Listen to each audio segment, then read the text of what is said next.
Ngayong araw guys, kagigising ko lang. Parang ayaw ko pang bumangon. At marami pa tayong gagawin ngayong araw. At bago ko nga umpisa ng araw na ito, naisipan kong ipunin muna lahat ng labahin ko. Yan ang unang gagawin natin nang maglaba muna ngayong araw. Dahil kapag umiga na naman ako, siguradong matagal na naman akong gumising nito. Kaya hindi na ako nagdalawang isip, maglaba muna. Kaya agad na akong lumabas at pumunta na kung saan tayo maglalaba. Habang naglalakad ako papunta kung saan tayo maglalaba, agad ko itong nakita si Inday, naghahanda pala ng pangumagahan natin.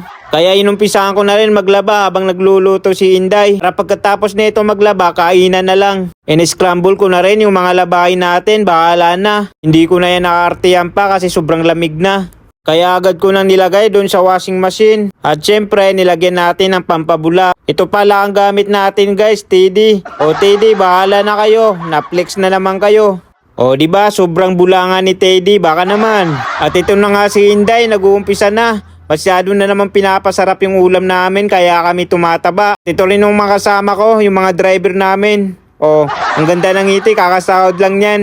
Pagkatapos nung guys, agad na kami tinawag ni Inday. Nakahanda na pala yung kakainin namin. At ito pala ang ulam natin ngayon guys. Munggo at saka pritong isda. Dahil sa taglamig, yan ang naisipan ni Inday na iyahin sa amin. Sabay-sabay na kami kumain. Kahit malayo na kami sa mga pamilya namin, ramdam namin yung pagmamahalan dito.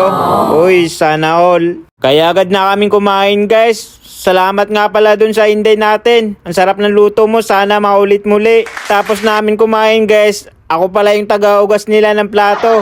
Siyempre, tutulong din tayo, baka hindi na tayo makakain ulit. At isa pa guys, sa mga oras na yan, binabantayan nila ako. Hindi sila umalis talaga dyan, tiningnan nila kung paano ako magugas ng plato. Kasi alam nilang diretso banlaw na ako pag ako nagugas ng plato. Sinama ko na rin itong pinaglutuan natin para magamit natin ulit sa susunod na magluto si Inday. Ito nga pala ulamin namin bukas.